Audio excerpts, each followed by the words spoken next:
twakoma twali twafundikira ekyokuyiga kyaffe tugenda kutandika n'okusaba bwekyo tulyoke tugende maaso n'okuyiga ku lunaku olwaleero katufukamire tuweeyo okusaba kiseera kino. Katonda waffe twebaza ekisa kyo kubanga tukyali balamu, twebaza ko tusobozesezza okujja okuyiga ekigambo kyo n'okukibuulira. Beera munaffe mu nteekateeka zonna ez'olunaku olwaleero. Abantu bonna basitudde okusembera maaso okusembera ku lutimbe okulaba ebigambo bino n'okubiwuliriza. Saba omukisa oguva gy'oli gubeeramu nabo ku bwa Yesu Kristo omulokozi waffe. Amiin.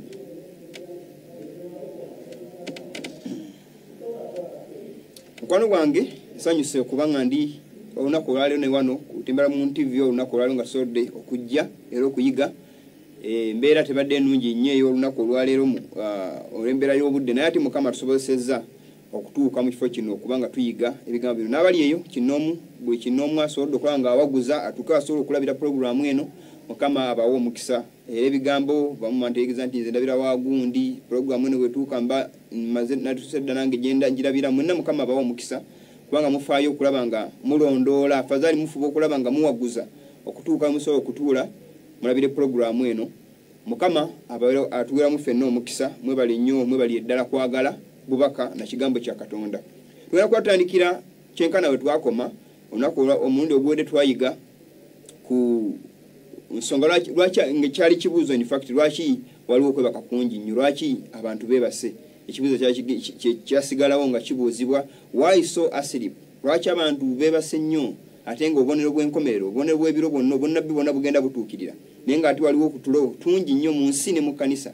Lwaki bigenda mu maaso bingi? Ensonga eri emu nti abantu bagenze bawola okukkiriza kwabwe n'okwagala kwabwe kugenda kuddirira, kubanga amaanyi ge batandisa oba oliawo kale bagenze gaggwawo. Byensi bingi bisse abantu ba Katonda okulaba nga babajja ku mutima guli ogw'okwagala ogw'okutya Katonda. Sabbiiti ejja kyogera kye tugenda okuyigako nga sinatandika kyaguga kino kankibabuulyeko. Tugenda kuba tuyiga ku kibi kya Akani, the sin of Achan, ekibi kya Akani. Tujja kulaba ebyokulabirako bingi nnyo. Tegeere lwaki Mukama yanenya Isirayiri olwa Akani, yanenya Isirayiri yonna ku lwa Akani omuntu omu bw'ati. Tujja kulaba tukozesa Bayibuli n'omwoyo obunnabbi kusobola okulaba nga tugaziya ensonga zino kuzitegeera obulungi, the sin of Achan. Tujja kuba nga tuyiga ebigambo ebyo olw'ekisa kya Katonda. Tugendagenda ku lutimbe tutandike ekyokuyiga kyaffe ekigamba nti lwaki waliwo otulo tungi nnyo era waliwo okwebaka kungi nnyo. Tugenda kuba nga tugenda ku lutimbe tutandike pulogulaamu yaffe eno olunaku olwaleero n'ekibuuzo ekyo ti lwaki waliwo okwebaka kungi nnyo. Katugende maaso tutandike okulaba pulogulaamu yaffe. Mpozi ekibuuzo ekyo nga bwe kiri ku lutimbe era kisigale mu mutima gwo oba mu birowoozo byo oba ne mu bulamu bwo. Weebuuze ekibuuzo naawe nti lwaki waliwo okwebaka kungi nnyo spiritually, lwaki otulo tungi nnyo mu kkanisa ate ne buli w'ekkanisa, naye okusinga ddala mu kkanisa kubanga bo bali informed abantu, naye ate abatali mu kkanisa tebali informed, tebalina kye bamanyi oba oliawo. Katugende maaso tutandike bwe tuti statement eno. Tujja tandika ndooza n'ekifaananyi ekyokuyiga nga tulaba ekibumbe kya Danyeri ekyo. Katugende maaso nga bwe tukiraba ejjinja eryo eryatemebwa wataali ngalo erikuba ekibumbe ne kiba bisasiro ne kifuumuuka. Ekibumbe ekyo tulaba nga ejjinja eryo lyajjula ensi yonna. Obunnabbi otuzze tubuyiga tugenda kubuddamu kati, naye nga ekyokuyiga kino ekiraga omusajja Danyeri nga ayolesebwa kiki ekigenda okubaawo mu biseera eby'enkomerero. Tugenda soma omwoyo bunabbi mu kitabo kya Day Events page 11 katundu akokubiri, naye nga sina kusomawo kambabuleko ebigambo bino nti ekiseera kye tulimu kino ekisembayo ekikomererayo tulabanga ebintu bingi nnyo bigenda mu maaso mu nsi, ebintu bingi nnyo bye tulaba ebyeyongerayongera ebitambula ebyandibadde bituzuukusa ku kabi akolekedde. Tulabanga obunnabbi bwonna kati buweddeyo tuli ku bugere ku mingo obunnabbi butulaga obadda n'essuula ey'okubiri ekibumbe ekyo nga Nebukadduneeza ayolesebwa.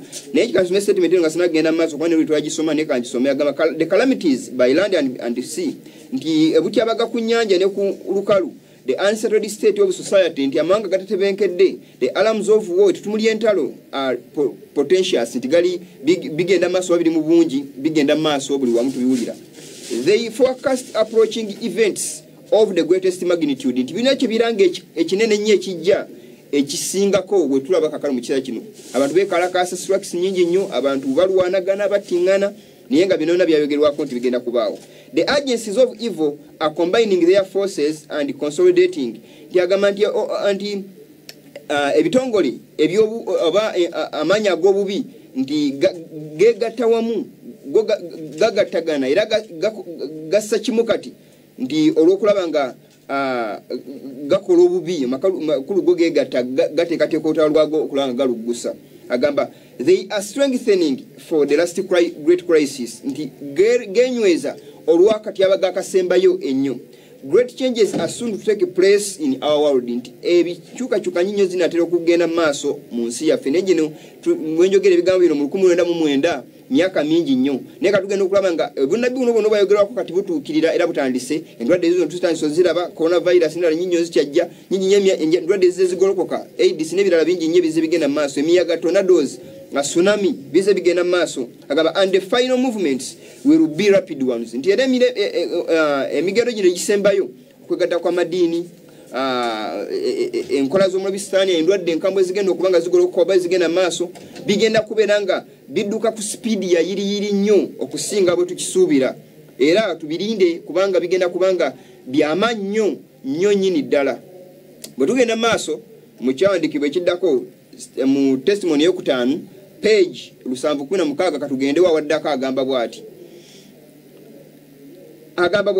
God calls upon us to awake. Mukama atuyita tuzuukuke for the end is near kubanga enkomerero eri kumpi. Every passing hour is one of activity in the heavenly courts to make ready a people upon the earth nti buli dakiika kayita buli saawa eyitawo mu ggulu ya muwendo nnyo kubanga ekozesebwa okulaba nga eteekateeka abantu bakatonda to act a part in the great sins that are soon to open upon us nti okugebanga bazanya babako party gye baplayinga mu bino ebigenda maaso mu nsi like all not oba oyagala katonda tumwagala mu bino ebintu by'omwoyo olina okubako ne party gy'ozanya olina okubako side gy'obaako so siga nti tebinkwatako nti ogenda beera bwoto never buli mwalina okubako ne side gyaliko either ya butuukirivu oba ya bubi oba mazima oba bulimba one of the two. Agamba these passing moments nti ebiseera bino ebiyitawo that seem of so little value to us betulabanga bitalina makulu are weighted with eternal interests nti bizitowa n'emiganyiro egitagwawo bizito era ddala n'emiganyiro egitagwawo. Gera maaso n'agamba wetweyongere ku lutimbe agamba they are forecasting they are molding the destiny of souls for everlasting life or eternal death nti biwunda obulamu bw'abantu oba abantu buli omu bimuteekateeka okulaba nga either okufuna obulamu obutaggwawo oba okuzikira okutaggwawo one of the two twina side bbiri so sisatu yadde enjikiriza ziringa kakadde. Agamba the words we utter today in the ears of the people ebigambo byetwogera mu matu g'abantu mu kiseera kino eno the works we are doing emirimu gye tukola the spirit of the message we are bearing nti omwoyo w'obubaka gwe tusitudde will be a saver of life unto life ujja kuba egwowo oba evumbe ery'obulamu okudda mu bulamu of death unto death oba okufa mu kudda mu kufa either abantu abamu they are doomed or others are given eternal life because of these words which we are preaching we are spreading all over the world. Ti message eno nga tugibula tugisaasanya ebeera eri abamu evumba eddungi ery'obulokozi abala evumba eddungi ebbi eddungi obanga ery'okuzikirira mu mbeera z'okuzikirira naye nga either with the one of the two omuntu alina okufunako portion yemu ku ebyo byonna.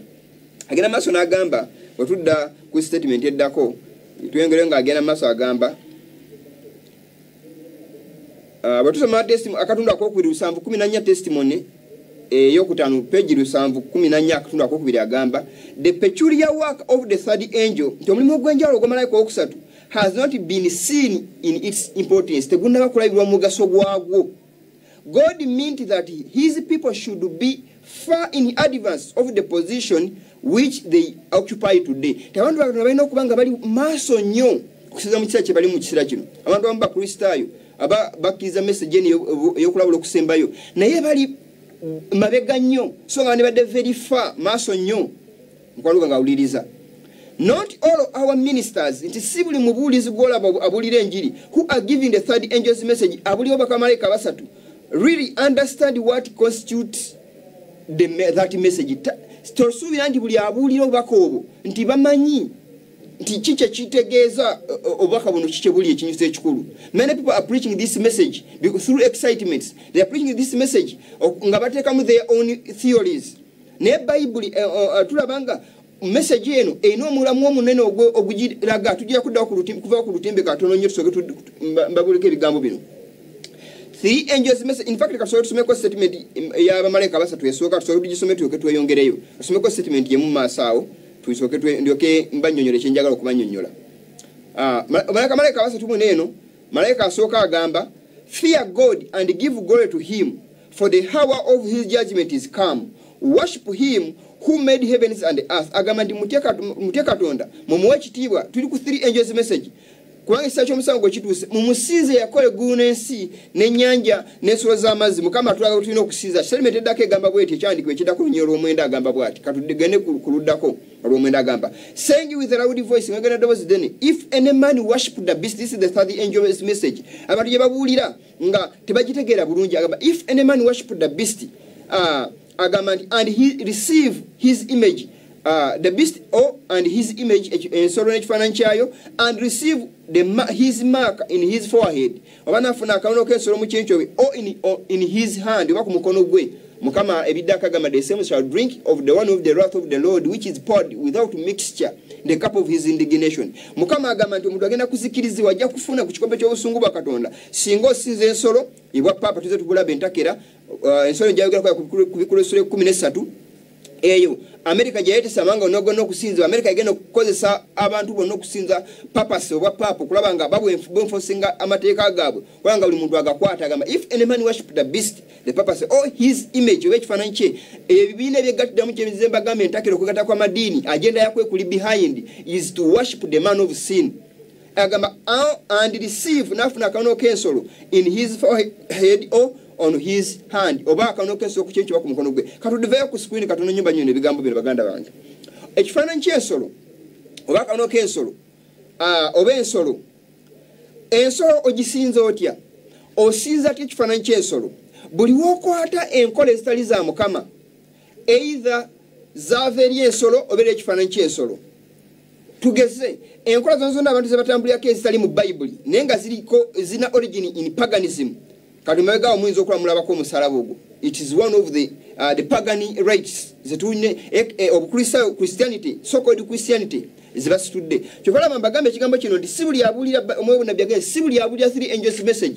ntiategera kyabulira. Some people preach this message kubanga basanga kiriwo ekyo bakibuulira bwe batyo naye nga ate agenda byonna bibatambuliramu three angels message ebiri bukinga. So wetugamba if any man worship the beast tekigenda kuleetera kugenda maaso kuvuna maaso ga papa omusinze naye buli agenda ze baleeta zonna ez'obukafiiri nobanga naawe ozifollowinga you worshiping the beast and you are, if it is an organization this is part of the image of the beast. Okwegatta kwa madiini kyekifaananyi kiforecasting oba ekiraga oba ekiprojectinga the real image the real beast. So the image kyekyo kikolanga ensolo bwekola. So tulaba crosses emisalaba pagan symbols tuze tulabako mu makanisa bwe tulaba ebitiibwa abantu bebakozesa byonna nga bakopye purpose Sunday as a Sabbath nebira binyo siza kumenya kumalayo naye nga biri pagan bya bukafiiri oba si bya bukristaayo nga gundi holidays Christmas Easter nebira byonna. This is the image of the beast. Kifaananyi kya nsolo mukwano gwange awulidde kye making. If your church is obeying pagan the holidays then you are part of the image of the beast and you the members of that organization will be accounted will be accountable for worshiping the image of the beast or the image itself because tulabanga ebikola by'ensolo ebanga bisangiddwa mu bibiina ebirala ebigamba nti byawukanye n'ensolo nga bikolera wamu ku enkola ezo bikola enkola z'ensolo which means biri kitundu ku bukafiiri obwo. So omuntu wa Katonda yenna making sure nti okuŋŋaanako konna konna oba ekibiina mu okuŋŋaanira tekiina stain na nkola za bukafiiri zonna but if you have those traits oba residues oba ebisigalira ebyobukafiri oba paganism mukwano nga uliriza, that is not your rest. Depart. Kubanga kigenda kuzikirira even with a sour destruction. Bible wetugamba. So buno obubaka bulamu na kufa. Life and death message. Katugende maaso ku lutimbe twongere tulabe ebigambo binene mukwano nga uliriza. Twongere okubisoma. Katuyongere ku lutimbe tulabe ebigambo bino.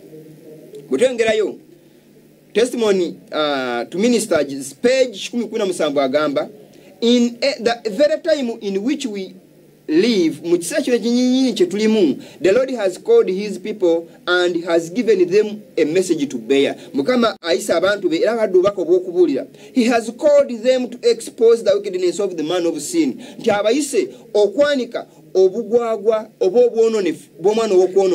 Lwaki Bible ekozesa kigambo kino wickedness obugwagwa? Kubanga ekintu ekikozi kibayita obugwagwa kitegeeza kivudde ku nkola eri origino eyaddala eri nome erina okukolebwa nga onosanga omuntu nga afuuse omusiyazi kitegeeza afuuse wicked mwononefu abominable wa muzizo kyenkana okubanga addira musajja munene amufuula mukazi we nosanga oli nga abadde musajja neyefuula omukazi nawofuuka nga abadde omukazi neyefuula omusajja nosanga oli nga wasize embwa wasize embizi tisi ekyo kibaita wickedness kitegeeza kujja kintu tufomu yakyo kiza mu fomu endala kati katugeze Sabbath okukyusa kwa Sabbath zembagamba ndi purpose wa papa wakyusa Sabbath so kyo kiraga nti this is wickedness omuntu okugamba ndi mukama agamba ndi Catholic singa quoting and the Bible says remember the Sabbath day to keep it holy. The Catholic Church says no, that is wickedness.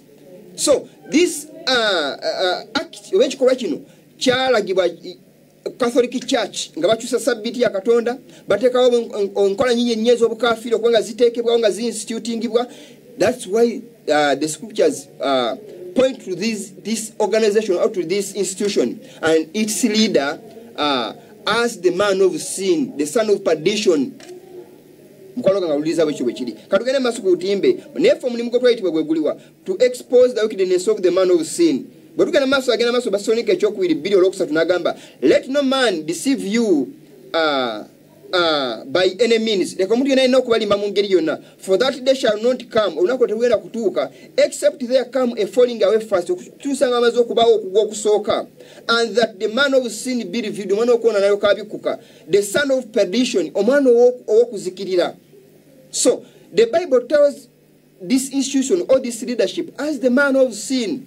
Why? Because all the works, all the acts they are doing, they are against the Bible. That's why they call them in another term Antichrist. Oba mwana omulabi wa Kristo. Kubanga Kristo agamba kino they say this. Bible Yesu Kristo Matayo 9:23 yagamba call no man father, for one is your father which is in heaven. Muneita title ya Katonda. So this is wickedness beyond you can expect. Apostasy. So mukama kyavudatulabula katugende ku lutimbe tweyongereyo n'ebyo kuyiga nga bwe bigenda mu maaso mukono gwange oliriza katweyongere ku lutimbe otweyongerayo agenda maaso n'agamba tulaba mu Dark Ages ebyabaawo abantu emitwala obukadde 5 n'okusukka oba batirimbula Catholic Church tulaba this bino byasooka okukola mu Paulo ng'alagula nti okujja kwa Yesu kugenda kubaawo okujja nga amaze okubaawo okugwa kuli omwana okuwona nayo kabikuka eyeeguluza okusinga ekintu kyonna ekiri Katonda mulange gye batamu abantu ba Katonda batirimbula Daniel Sule 7:5 neetuukirira bino ebintu byemba bagambako lwaki mwebase baganda bange bawuliriza abatali mu bibiina ebyo lwaki muli nnyo mutulo mikwano gyange abawuliriza lwaki mulabaka nga batatunula batalaba obunabbi buno bayogerwako bwatuukirizibwa Bible igamba bwe mu kitabu kya kubikulirwa essula 17:6 agamba ebigambo bineno and I saw the woman drunken with the blood of the saints nenda omukazi nga atamidde omusaayi gw'abatukuvu and with the blood of the martyrs of Jesus n'omusaayi gw'abajulira ba Kristo and when I saw her when namulaba I wondered with great admiration nensamalirira bwe neewuunya wakati n'okusamalira okugenda ewala ennyo oyinza okulaba omuntu ng'atamidde mwenge naye naye atamidde musaayi gw'abatukuvu bamatalinga abantu ba Katonda omusaayi ne kutuuka n'okuyiikanga mukoka nonami bijjukira tuze tulaba okwetonda apologies zo ziba bakola naye tugenda okulaba ne tudda ku lutimbe tweyongerayo mu maaso tulaba nga n'ebirala bye bakola mwalimu holocaust we tugayongerayo tulabe holocaust ekiyita Abayudaaya nga bakozesa Hitler omusajja Hitler nga bakozesa okutirimbula abayudaaya bona bunabbi tulabanga bize bituukirira nga ebyayogerwa genocide abantu abayudaaya bukadde mukaaga battibwa batirimbulwa ebintu emukono ganyiza ba ozukuke obirabe Hitler mumulaba tulabanga papase katukomakawo katono nnyo nga tulaba nga New York Times Tuesday tulaba mu 12 nga papa yetondera ebikolobero bye bakola era binyo byayogera bitwengere tugenda maaso agamba ku bintu byeyumbe bayetonda agamba John Paul is acknowledging the grim side of the church's past in errors distinguished by forced conversion, support of the crusades and the creation of inquisition.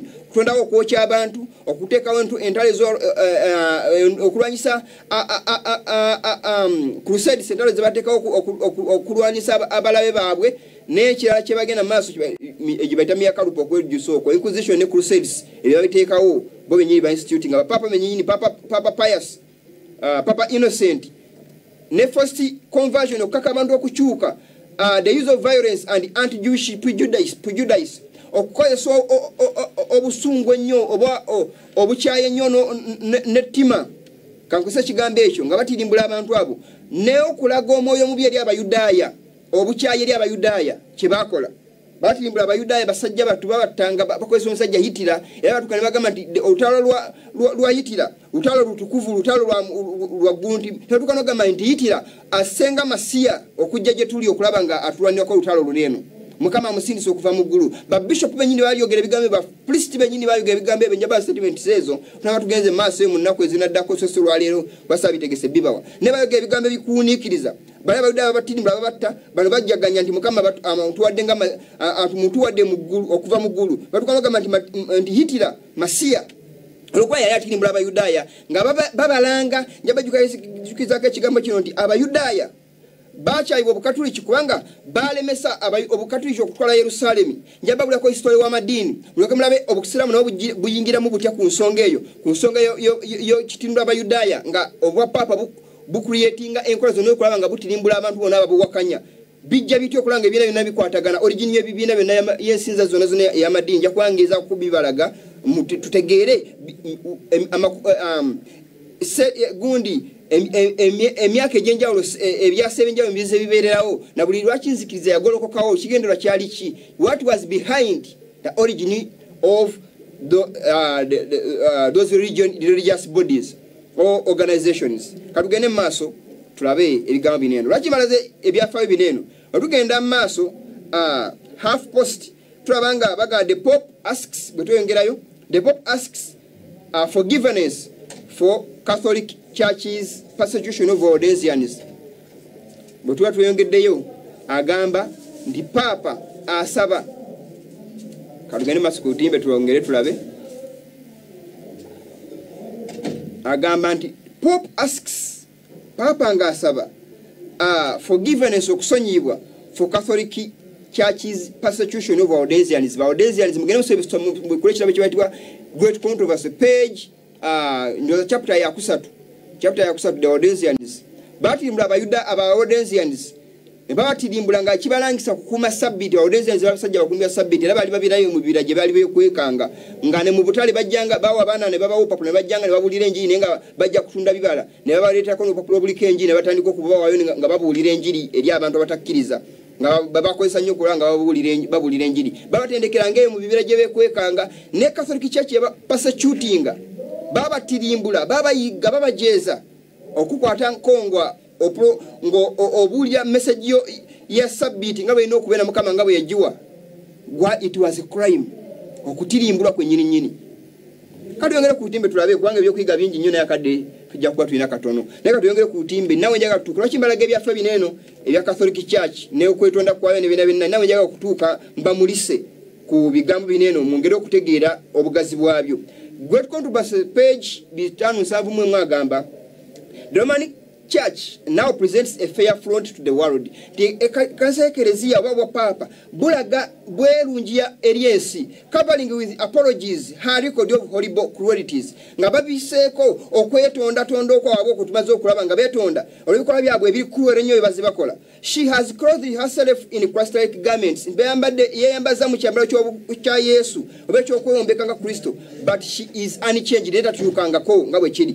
Every principle of the papacy which existed in the past ages exists today. Tibuli kintu kyonna obwa papa kibwakola mu dark ages mu biseera byayita neka kano kigenda maaso weekiri. The doctrines devised in the darkest ages are still held. Nti enjigiriza zonna ze bateekawo ezitali mu Bible ezikyamye ezivudde ku mulamwa ezayiwo mu byase byayita neka kano zikyagenda maaso. Let none deceive themselves. Teweerimba mukwano nga uliza nti this organization has ever changed. They had apologies as bazikola. Now they are using America. Nga kubikola so ya 13 wagamba nti ensolo eneyo ilifana ngo mwana gwendi galima neyo gena ngo kusota ne sisabonna nekole manya gensolo y'olubereberye dakaje zegenda komaere komawo nabagamba coronavirus ebintu bene bigenda maso amatekani order gona agenda maso gaina chegasongako America ye game forcinga na yenga mu game forcinga ena power behind America is the Catholic Church, the papacy. That's why Teddy President wa America afuga ngatamaze kugituka ko Vatican never tikiriyo. Era twabanga banibera no buchiko bwechama sinkane zenjalo zibasinkana channa kunyo ebigabe bino nga tumezo bila bigenda maso na byona buze bwogera. Teddy Wilson yavayo akwenda SDA we General Conference nayo gere bigabe nagamba nti ebyoga nti na Sandero will come but nothing is in pipeline at the present time. Nothing you have understood. Not spread rumors. Don't spread inaccurate information. Spread the truth. What is truth? They are telling you to spread the error and the falsehood. Bogano kulia message yenu mu kiseera kino. Nagamba semimbu spread the truth. Lekao kulia Sunday bichi. Nothing is in pipeline. Past situation is not in pipeline. Nga amateka genda maso gona gatambula. Tubira bako na bibula bika. Ebyafayo bonana obonero obwayogerwa ko bugenda maso bulabika. Munagamba ndi don't spread rumors ngoyogera bwatu bayogera mukama. General conferences enforcinga kubanga tuweza kuolereza America na bwa papa nti balina nkolagana bikwatirako wa okubiyingira mu gama nti olagati balina nkolagana mukolo nga uliza la program eno zukuka why so as platform basenyo kubanga ebiga bino bebona babulya 3 angels message bayita ko kungulu basisiriza babuka bintu emu areas zimbazi igino walinga nenga tutandika kunonya what the 3 angels message the third angels message chichetegeza Mkwanga uliriza ebintu binyinyo ebibina kubitambulira ebiri off ku platform byavenda ku platform kumusije ku foundation nenga abantu bali proud beita mega churches bali proud n'amanya gebibina bali proud n'ebitiwa byawe balimu nenga bwatu bagera mukama agenda agwa katugene maso tuyongere tulabe ku lutimbe bigambo bineno sentiment ene gena maso nyagamba nga tulabulwa ku nkola ya Catholic Church gamba the papacy that Protestants are now ready to honor to what papa but we ngere masko utimbe what papa obu Catholic obu Protestant bugenda maso kali no kuhona linga okubusamu ekitibwa is the same that ruled the world in the days of Reformation bwe bumwe bwafuga ensimu bisale bali Reformation kubanga titles ezimu ebigendera byebimu kyebakola obukyayo balina ku Protestant abasira kibali former ba Martin Luther bwe bumu bakweno Protestant ka yena kuzino kati yachuka neddayo ne ku advance agamba when men of God stood up basajja batonde bayimuka at the peril of their lives nga bawadi obulambo okubanga buzikirizibwa to expose her iniquity okwanika obwononefu bwayo she possesses the same pride and arrogant assumption that loaded it over kings ndiye kyalina amalala gonna n'okwegulumiza okwo kwajeeta okulanga wewe ngamya kubakabaka Chovala Napoleon tuka nata papa ngaganya okugenda okumutikira namutwa mu Faransa namuteso nefune kiwundo kyokufa so that pride they still possess it over the kings of the earth chovala ntiteri gwanga jagenda natebera honored and respected okubeera nga agulumizibwa teririyo agenda maso nagamba and claimed the prerogatives of God tinokubanga ebitiibwa bya Katonda abyezza. Her spirit is no less cruel and despotic now than when she crushed out human liberty and slew the saints of the Most High. Ndi emoyo guli gwe yakozesa tegukakanangako nga bwe gwali mu kiseera kiri eri bwe yalaga obukyayi obutemu nga basaanyaawo eddembe nga bajjawo eddembe n'okutirimbula abantu b'oyo Katonda ali waggulu ennyo tebikyuka nga mukwano nga wuliriza organization yemu ideas zezimu intentions zezimu byonna bye baagala bye bimu tebikyukanga amanya ge bakozesa bakyakozesa ebitiibwa byonna bye babawa nga bye bakyabawa Katonda ky'okugenda mu maaso katugende mu maaso tuyongereyo manyi bantu bamu bajja kunyigolwa ebigambo bino kubanga they love these men yes naye that's what the Bible tells us 571 wetuyongerayo agenda mu maaso nagamba mu gisi the purpose is just what prophecy declared that she would otugenda mu maaso agamba tewapapa kyenyinyi bunabi kyebwogerako okuba the apostles of the later times katweyongereyo nti kyekimu bwebo obwogerwako nga obujemu bw'ekiseera kino Sebastonike ekyokubiri 2 essula y'okubiri 3 n'olwokuna agamba it is the part of her policy to assume the character which will be best accomplish her purposes nti bafuna character egenda okumaliriza ebigendererwa byabwe but beneath the variable appearance of the chameleon naye mu kwefuulanga nawo okukyusa kale okubanga abakyuse she conceals the invariable venom of the serpent nti bakwese obusagwa bw'omusota obukambwe ennyo the same spirit which ruled in the dark ages is the same spirit so bwe ndaba union okwegatta kw'amadiini ndaba combining forces zigezegatta wamu okulanga bakola ataka omundi ogusembayo ku Katonda n'abantu ba Katonda bagonda ekigambo kye bye bimwe bigenda mu maaso katuyongere ku lutimbe tulabe agenda maaso n'agamba yotuyongereyo nga tuvudde awo tulaba akatambyako tujawuliza amaloboozi ago otulaba okugawuliriza nja kubanga neeyongerayo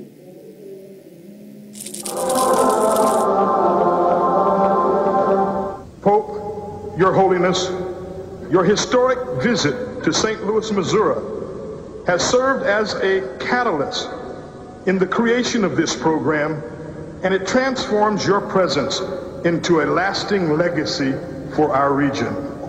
Today, we present to you this proclamation announcing the creation of Faith Beyond Walls.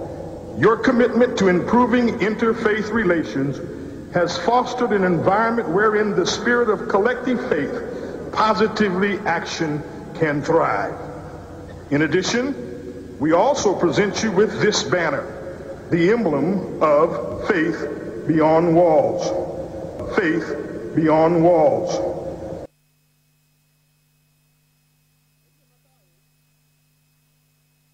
Kutimba agamba bwati kasome Faith Beyond Walls batako creation bana emujirabye gambye Faith Beyond Walls, creation of Faith Beyond Walls. Kasome genda ku lutimbe tusome bigambo ebyo muwulirize. Agamba mu kitabo ekiyitibwa I Writings page 3 akatundu akasooka. Agamba I saw that the Holy Sabbath is nalaba nti sabiti entukuvu ye and will be erejja kuba the separating wall between the true Israel of God ekisenge kyawula Isirairi ya Katonda entuufu and the unbelievers n'abatakkiriza. And that the Sabbath is a great question to unite the hearts of God's dear waiting saints. Era sabiti yekimu kubigatta abantu ba Katonda abamulindiridde kubanga ye recognizing Katonda go balindirira ne go basinza yatonde gunensi n'agiteekawo mu nsi n'okubanga webiri. So wa musajja ono bagandi Faith Beyond Walls emblem mweno nga tulaba eriko omusana n'ekizikiza tuze tulaba katambika ne nyina kinyagadde mu tuyigemu. Maze okulaba enkwazo wa papa ne kano SD omusajja atiwa BT Rice SDA St. Louis Mozilla nga abawa SDA ewa papa baneno nga baga the creation of Faith Beyond Walls. Faith Beyond Walls, if the Sabbath is the wall which separates God's people from unbelievers, and it is the great wall, then the walls which this man is telling us, these are the 10 commandments. Ebiragiro 10 bebisenge byayogera konti faith gye bagendamu esuke teeka lyaka amateeka ga Katonda ebiragiro bye tefugirwa. This is SDS speaking. Faith Beyond Walls, creation of Faith Beyond Walls. Katugende maaso twongere tulaba ebigambo bineno. Faith Beyond Walls katuyongereyo muwulize ebigambo bineno.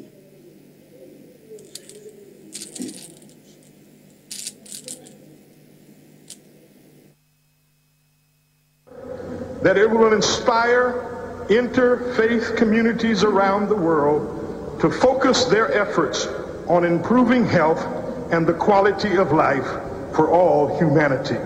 Again, we welcome you to our region.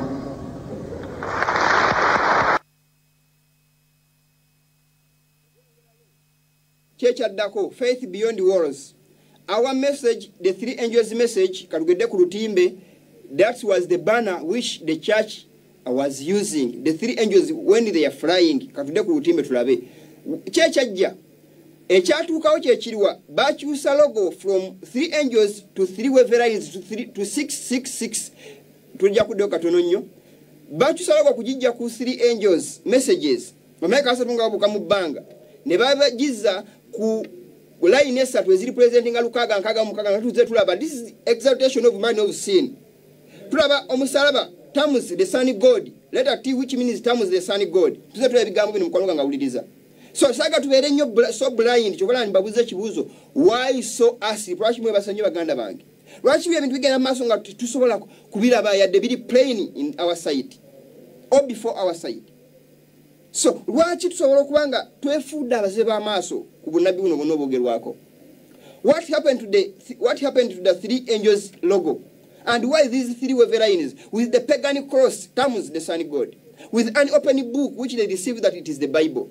We have seen the works of persecution, hatred against God's people, and now the church is uniting with the enemy of Christ, the Antichrist, to further her own ends. Nero achiriwe ekyo katudde ku lutimbe tulabe. The angels message bazijjeewo balade opagani logo agamba bwati.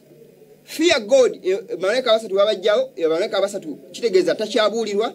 Fear God, muteeka no mwekitiibwa ekisa ky'omusango kituuse. Naye malayika okusatu agenda masudde ku kiddako agamba, saying with a loud voice, if any man worship the beast katudde awaddako, omuntu yena bw'asinza ensolo n'ekifaananyi kyayo owakkirizaako n'okwesolo ku kyenki oba ku mukono gwe, Mukama alabula. A message evaamu, which means this banner katugijjewo, we no longer preach this message. Ne lwaki tekyabulirwa message eno obunabbi bwakyogerako dda, lwaki tegenda kubanga ekyabulirwa? Katuyongere ku maaso ku lutimbe tulabe. Lwaki message eno egenda kuba tekyabulirwa? Katuyongereyo lwaki bwekityo. Mulaba logo yakyusibwa, katugende maaso. Tulaba BEM document gye basayininga. SDN signing Adventist, BEM document Eucharist, baptism, Eucharist and ministry basayininga. With wavelines ze tulabye bano signing ekitabo ekyo tulabanga ne wavelines zijja ku logo ezitaliko BEM document gye basayininga. Mulabe bigambo ebyo baganda bange tweyongerayo tulaba nga logo maze okukyusibwa, maze okuteeka opagani logo eriko upside down cross with three wavelines, open book which they deceive you that it is the Bible, ne kyabulimba katugende maaso. That is the BEM document. Tulaba obunabbi buno katubusome obwo bwe mulaba ku lutimbe mu testimony y'okutaano page 577. Bino byonna okubaawo byali prophesied nti bigenda kutuukira kati tusoma bunnabbi obwalangirirwa. Agamba bw'ati, I dreamed, nabbi ayogera bw'ati, naloota that I was in Battle Creek, nali mu Battle Creek, looking out from the side glass nga ntunira mu ndabirwamu at the door ku luggi, and saw a company, endaba ekibiina marching up to the house nga basemberera ennyumba. Kino kitebe kya General Conference headquarters, nga basemberera ekitebe kya General Conference. Two babiri nga batambula. They looked stern and determined. Bali batunula nga bamalirivu era nga kyebaliko bakitegeeza. I knew them well. Nali bamanyi bulungi bano bwe nalaba bali bajja. Bali leaders ba kanisa, and turned to open the parlor door to receive them. Nengenda okubagulira olugimbanirize. But thought I would look again. Nengamba mukazire muntu nule. But agamba nti the scene was changed. Nti bye nalinda bange nakandi kanzire muntu nule kusoka lala banga abooluganda. Nagamba mukazire munetegereze. Nengali abamanyi bulungi ngabo manyi ba church member bayinza okubanga bajja. Ne edoze mugamba damotu mu mutima ne gumugamba damotu ne kyecha ddako tugende ku statement eddakawo tumaleyo testimony okusoka page 577. Agamba bwati awaddako agamba byeddamu okutunula ababadayita abooluganda otwengerayo maaso agenda maaso n'agamba the company now presented the appearance of a Catholic procession. Nti ekibiina kye nali nti ky'abaluganda abantu benayita abooluganda ne bakyusa enfaana ne bafuuka efuuka ey'ekikatuliki. One bore in his hand a cross, omunga kuto omusalaba siye guli kulogo. Another a reed omulanga kuto omumuli. Yeze weverine ze babagamba ennimi ez'omuli ezesatu ezikola weverine esatu 666. Agamba, and as they approach basembera, the one carrying a reed made a circle around the house. Bali bakuto omumuli ogw'omuli ebetolola ennyumba, saying nga boogera 3 times emirundi esatu, the house is proscribed. Ennyumba eno ezingiddwa kubenyagiddwa. The goods must be confiscated. Ebyobugaga birina okubanga bitwalibwa.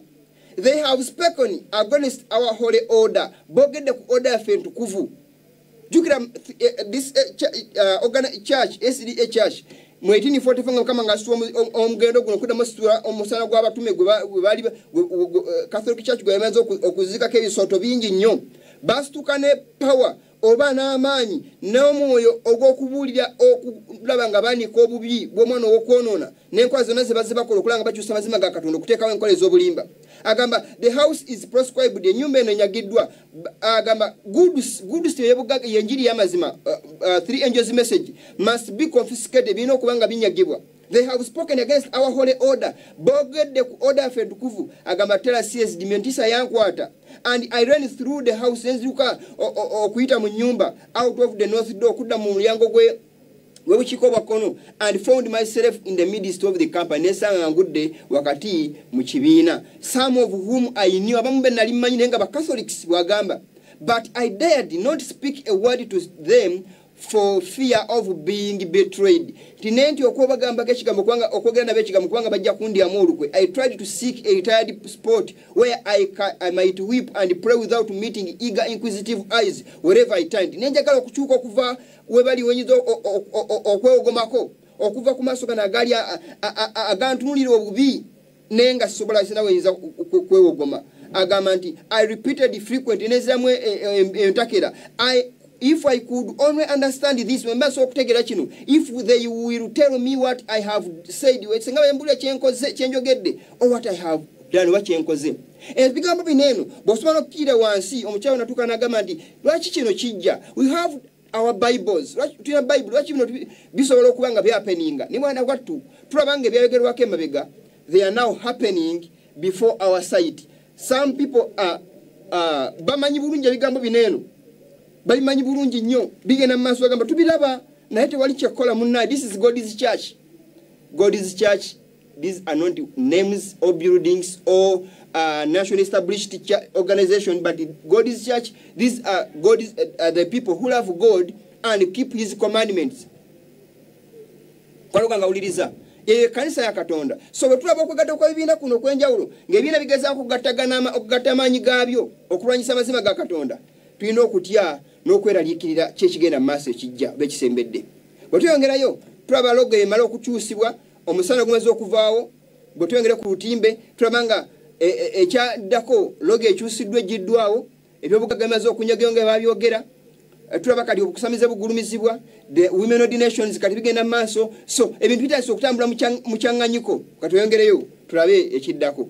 Agenda maaso n'alaba n'agamba tulaba Catholics ebyambalo bya SDA bapastors nyagadde tuwulize ebigambo by'omusajja oyo nga tugenda mu maaso tuyoke tweyongereyo nyagadde nnyo okubyogerako kwana byogerako omundi oguwedde. They are uniting. Wulira ebigambo bino. Of the Interreligious Council of Uganda, on behalf of the Interreligious Council of Uganda, on behalf of the Interreligious Council of Uganda,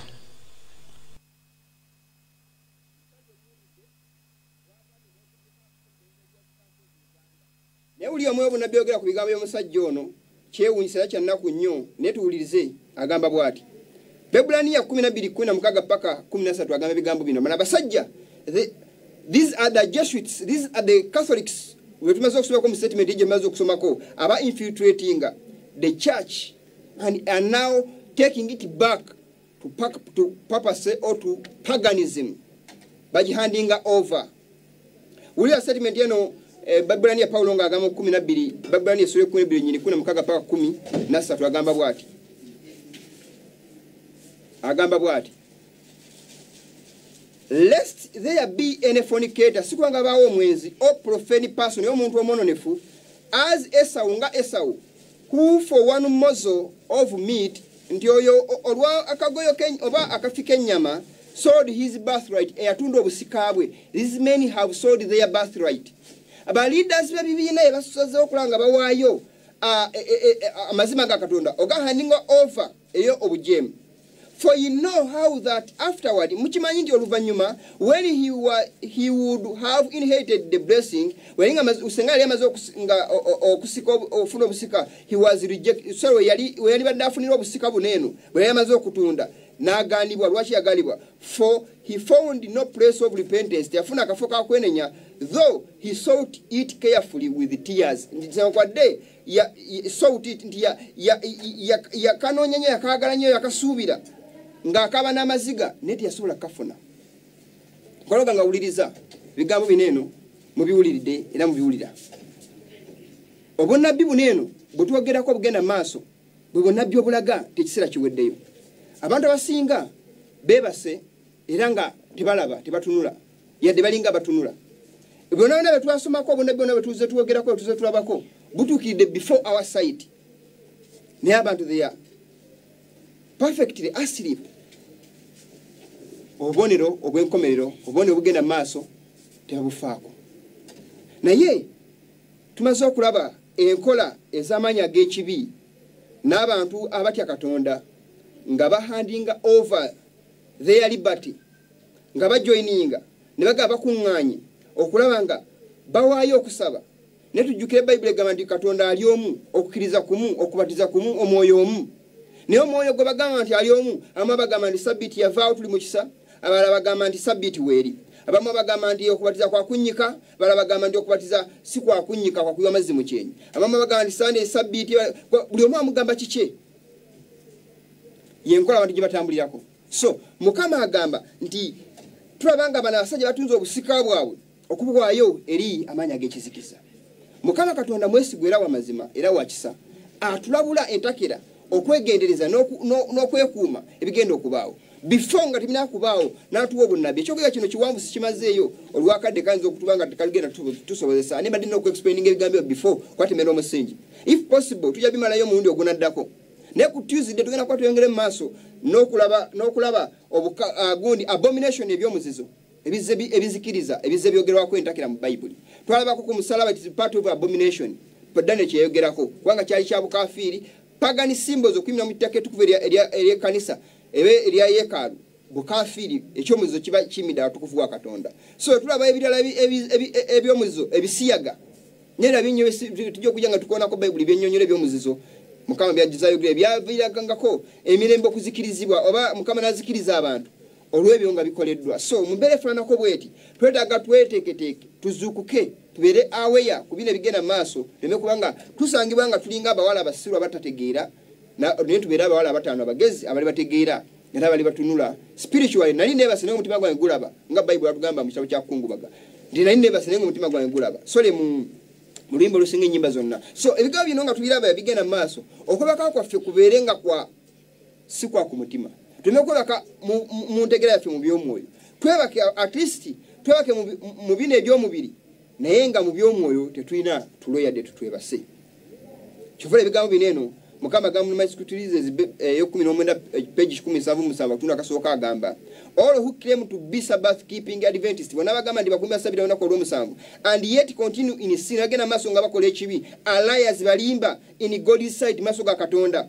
Their sinful course is counterworking the work of God. Omulimu gwabwe gwe bakola ogw'ekibi guwakanya omulimu gwa Katonda. They are leading others into sin bakulembera abalala okubatwala eri mu kibi. Kyobala mbagambe tujja kuyiga ku kibi kya Akani next time. Tulegere Akani lwaki Mukama yabalira Isirayiri Akani ekibi yabalira Isirayiri ekibi kya Akani ne batta abasajja 36 mu kabuga Ai kyava ku kiku Akani lwaki Akani ndi yattisa Isirayiri nga tebamanya ne kibi kye kubanga Akani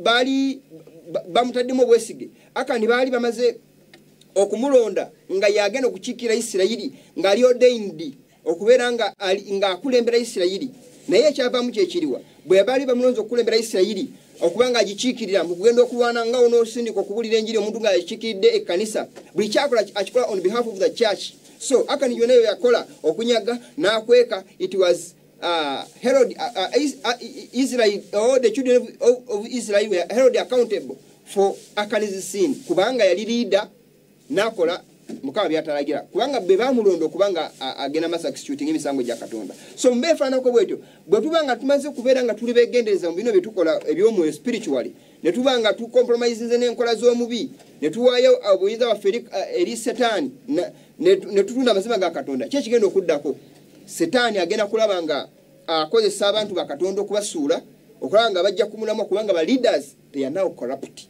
they have been corrupted era nga batwala agenda zaabwe zonna ze batambuza batwala mu maaso ziri against ekigambo kya Katonda so nani badde njogera ebigambo bingi okusingako wano myaka dde ndaba katuggwako naye kasomeko statement yemu nfundikire ekyokwega kineeno kubanga akaddeko kaweddeyo mu testimony eyokutaano page 716 agamba while the Protestant world is by her attitude making concession to Rome tingensi o Protestant yekiriranya etambula eddayo e Roma let us arouse leka tugolokoke to comprehend the situation to ensonga eno embeera eno tugirowoozeeko and view the contest before us in its true bearing ensonga eno tugitwale mu mbeera y'entuufu nga bwetu tuleme kugibuusa amaaso na kugisaagisa. Let the watchmen now lift up their voice and give the message which is the present truth for this time. Let us show the people where we are in the prophetic history and seek to arouse the spirit of true Protestantism. A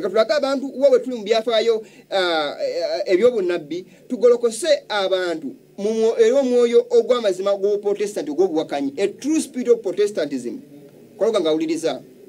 It is time okulanga abantu babeera awake from their sleep okulanga bategera omwoyo gwa Protestant ogwaddala ogwaita abantu nabo okuttibwa amazanga Katonda oguzimba Katonda kubanga galwanyisibwa through ages eziziyita abantu bangi ne bayiwa omusayi ku kigambo kinene kati kizeemu kirinyirwa abantu abayita abantu ba Katonda mukama akuwa omukisa webale kuwuliza program na kugiraba nsaba Katonda atusinkanye omundi ogunaddako ebigambo bino byenkugamba biyinza okuba bikulumiza era nga bikozeeko bikuleeseeko obulumi ku mutima naye nsaba kitwali kwa kigambo kya Katonda ddayo wetegereze ebigambo bino byenjogedde kimu ku kimu ibadde ku timi nga birabika genda ku YouTube channel yaffe yiyo kweri osangike ebigambo ebyo genda ku WhatsApp obuze ebigambo ebyo tongera okusharinga ebigambo bino enkya nakuba nanika audio zaffe eza buli ku machanga nalimba tegeezeza ngenda kuddamu tuwenga tuziwulira lwa tusirisi banga tuziwulira abali ku WhatsApp ngenda kuddamu tandikwa kuyuza audio zezo nsaba Katonda atuwa omukisa nawe akuwa omukisa yabala kuliza program eno olunaku lwa Katonda lwa Sabbiiti nsalugweko bulungi tuluwe ekitiibwa nga bwe yatulagira tujja kuddamu Sabbiiti ejja Katonda nga bwali ow'ekisa mubeere bulungi naye muzuukuke amiina.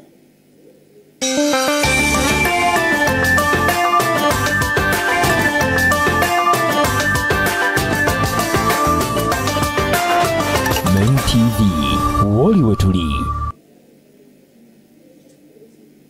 abantu Bukomansimbi mwenguwa muwulire gano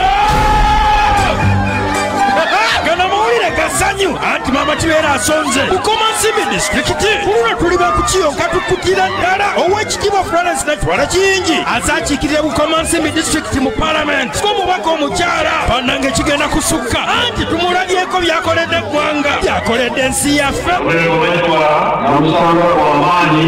oba kuluna abya Bukomansimbi anaatukola atya enkulaakulana agireese abalimi tumwesunze abalunzi bannabitone n'abalala bonna tuwanirize maama Kibeere Woman MP Bukomansimbi district lonna ow'ekitiibwa Florence Natwala Kiyingi